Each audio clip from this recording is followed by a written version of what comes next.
Hello everyone, so after doing some coaching sessions on Aphelios and just seeing the huge drought in Aphelios content, I decided pursuing content creation on him might actually be something I'm interested in. So I'm going to dedicate this first video just towards itemization on Aphelios in the current patch, which is right before preseason 13. I've made an item set of the most common items you could see Aphelios building, and I'll just be discussing their viability and the situations in which I build them. Hopefully this answers kind of the lifelong question of what do I buy second, or what do I buy after IE? Is collector even viable? As those seem to be very recurring topics on the subreddit about every week or so. If you don't see an item here, it doesn't mean that it's not viable. It might mean that it's too situational or too niche, so it's not really something you have to worry about. I'll leave timestamps on the video if you're only looking for a discussion on a specific item. And yeah. So we'll first discuss the starting items. When you're thinking about which starting item you want to start, I think the question is, do you need to survive all-ins, or do you need to survive poke? If we're into a lane like Samir Nautilus, or just some early aggressive AD carry, and they have like a hook champion support, then the answer is we're going to need to survive all-ins. I would start Doran's Blade because the 80 HP could very well mean the difference between life and death if we do end up being all-in. And the 2.5% Omnivamp is also very valuable because that's kind of our only source of regeneration throughout laning and even the mid game, as we're still waiting for a bloodline to stack and we have no other lifesteal items. So that's probably your best bet into all-in lanes. Longsword, I start into poke lanes like Ezreal Janna, or just most other enchanters, and obviously mages. The reason for that is you can obviously just buy more potions, which gets us through that initial laning, and a longsword is also just a component for mythic items, so we can just get into our mythic item quicker than we could with Doran's Blade or Cull. For Cull, I wouldn't ever recommend it as your initial purchase because it's just much weaker than these other two items. Longsword, you can start with 3 pots, and obviously both the AD from Doran's Blade and Longsword is just higher than Cull. The Omnivamp on Doran's Blade is infinitely better than the Restore 3 health per hit on Cull. So what most people will do is they'll actually just buy it on their first back, but this is not something I like to do because it means that we started either Doran's Blade or Longsword, so now we're sitting on Doran's Blade or Longsword and Cull, which is just too many items in our inventory if we want to buy boots and then all of like the components towards our mythic. But it's definitely an option.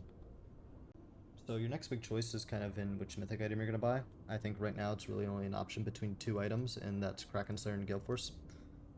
With Kraken, it's just simply the best option in terms of stats because it has a higher AD, it has a higher attack speed, and then obviously the true damage and attack speed passive from it just really add to it. Which actually, they both work quite well together because the attack speed obviously means you're going to be hitting more, and then because we're hitting more, we're also proccing the passive of Kraken Slayer a lot more. This is kind of the item I spam a lot lately. I play more of like a scaling style, so I bring Gathering Storm, Kraken Slayer. I just like having a whole bunch of fucking AD because I can just kind of melt anyone very quickly. That's not really to say Galeforce isn't good on Aphelios though, because it absolutely is. If you're buying Galeforce, you're really only buying it for the dash, which isn't to be doubted at all. The damage from Cloudburst is insanely strong, especially because it's magic damage and it's increased up against low health targets. It can also proc your collector, so it's honestly kind of a really good option for burst as well as being able to get in a fight or get out of a fight. Galeforce could also mean that we get that 1 extra auto or 2 extra autos because we're in range because of the dash. And so the last kind of real mythic to discuss on Aphelios is Shieldbow. Shieldbow's been heavily nerfed since release, and more recently with nerfs 2, it's sustained with absolutely no reimbursement. But the bigger problem with Shieldbow, in my eyes, is that it's just a very black and white item. It's either going to save you or it's not. You're still going to die anyway. If it saves you, obviously that's great, but in like just the current state of League, I've found, and with my experience playing this champion, Shieldbow is not anymore the saving grace like it once used to be. Sometimes Shieldbow might proc, but damage stops coming in, so effectively just the shield was useless. So in those kind of situations, I think to myself, well, what if I had the stats of one of the other 2 mythics, or Even could the dash of Galeforce have gotten me out of the situation that caused Shieldbow to proc. So it's kind of just for those reasons I wouldn't recommend buying Shieldbow right now. And so I think boots are pretty self-explanatory in all honesty. I think 99 out of 100 games you're going to go Greaves. There are situations in which you can go plated steel caps or merc treads, but I think the enemy team comp has to be like full like 100% AD or 100% magic damage to warrant any of these two other boots. If they are, and you are concerned about the attack speed loss from not buying Greaves, then I think there is a world in which you can max W second to mitigate the loss from Greaves. But I think the games in which you're buying steel caps or merc treads are few and far between. So it's fine if you just stick with Greaves every single game, honestly, no matter what. And so now our next option would be, what is our second item? So most of the time it's usually going to end up between these three, Collector, Bloodthirster, and LDR. If you want to buy LDR, you need to ask yourself, are they stacking armor or are they going to stack armor eventually? If your answer is yes to either of those two questions, then I think LDR is your best buy. You're really only buying LDR for the armor pen in all honesty, because the AD and the passive from it are quite shit in all honesty. So there is a world in which you could get away with Collector. I don't think Collector is a terrible item on Aphelios, especially just the environment of solo queue kind of just allows for it, because Aphelios could walk out of lane with like a 5-0, 6-0 lead somehow, and if you want to preserve that lead, Collector is infinitely more useful than LDR would be. But Collector's also kind of good into comps that are very squishy, and I'm talking Teemo, Sona squishy. Those are the kind of situations in which you can buy Collector. But if you're not necessarily coming out of lane with a lead, and they're not tanky, but they're not too squishy, then I think Bloodthirster's right in between. Bloodthirster just gives us lifesteal, which is now very valuable nowadays, because of just all the other nerfs to the other items. And the shield is basically permanently up, because lifesteal allows it to us to stack it. And as long as we're not fighting champions, we're gonna be farming minions or we're gonna be farming raptors, and therefore the shield is just permanently gonna be up. So I think LDR is just into like full tank team comps, or if they're gonna stack armor. Collector is if they are very squishy or you come out of lane with a lead, and Bloodthirster is just the in-between. Another important thing to consider that when you're buying your second item is kind of what mythic you chose. For example, if you are the type of person to buy Kraken every game, I think you should probably look into getting Bloodthirster second, because, as I said earlier, Kraken's just like the big stat stick. You're just simply doing a lot more damage with Kraken than the other two mythics. So, for Bloodthirster, doing more damage with Kraken means you're healing more with Bloodthirster. More damage is just effectively more healing. So Bloodthirster has just a lot more value with Kraken than it does with the other two. If you buy Galeforce as your mythic, then you might not have the damage that you would with Kraken Bloodthirster, so you might have to consider picking up like Collector for like that extra lethality if you're coming out of lane with a lead, or LDR if they are stacking too much armor.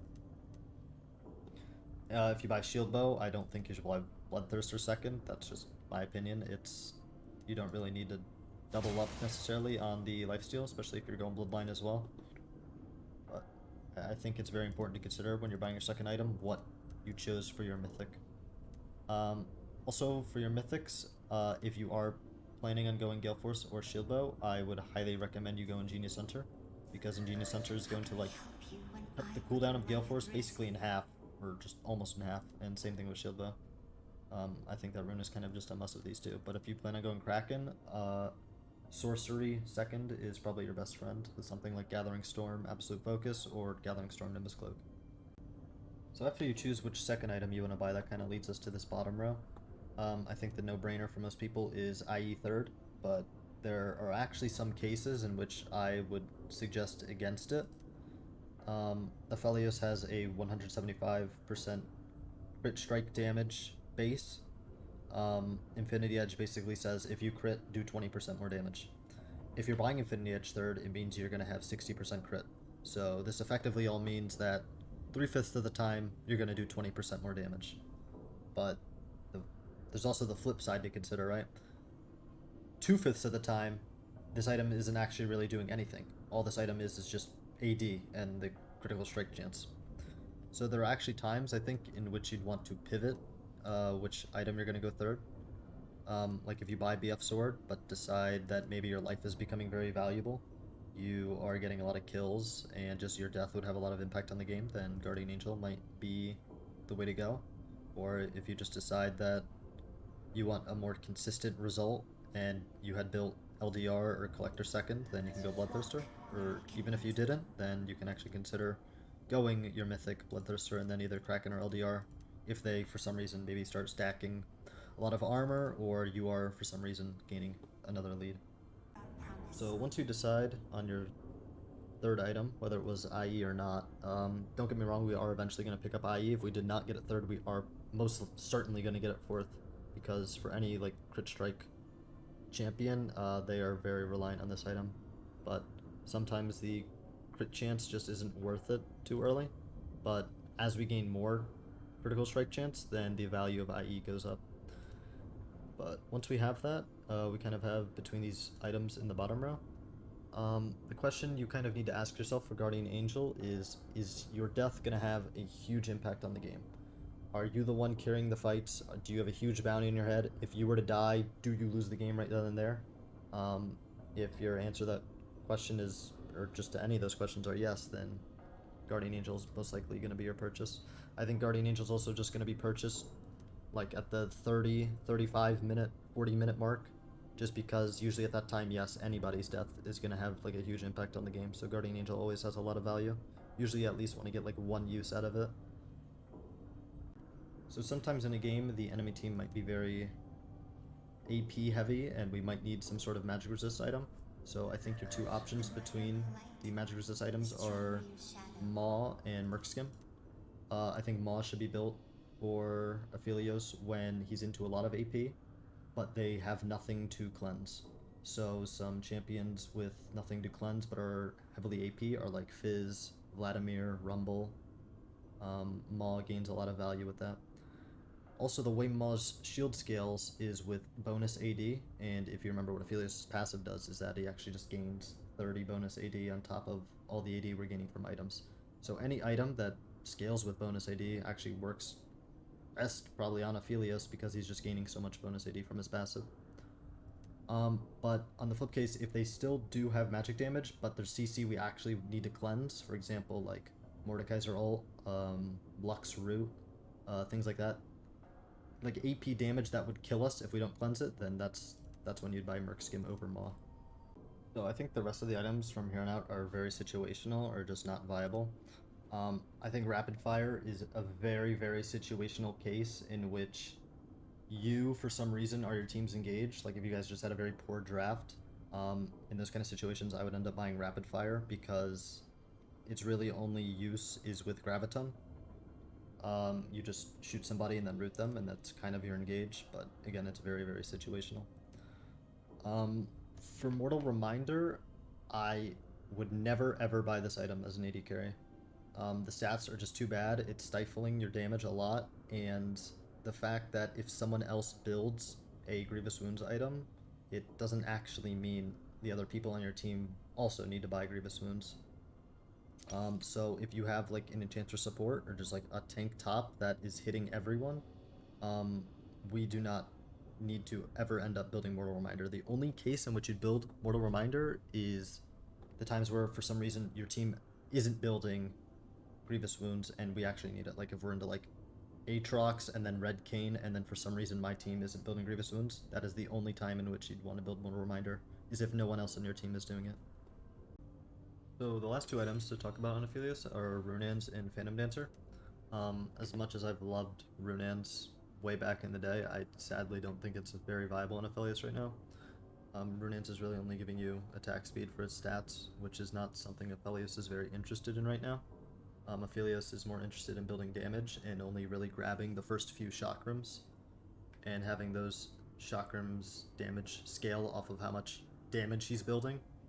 More attack speed means you're grabbing more chakrams, which is not something he's really looking to do right now, as the chakrams value diminishes as you gain more. And the Runaan's passive has been heavily gutted with Aphelios. I mean, Red Gun has been gutted, Infernum has been gutted, Crescendum is useless with it, and Calibrum's meh, and then Gravitum's really your only value with this Runaan's passive. So I personally, for those two reasons, I don't think it's very worth right now. Phantom Dancer's kind of in the same boat. I'd much prefer it over Runaan's for sure, but it's just another Giga attack speed item, which is, again, not really something Aphelios is interested in right now.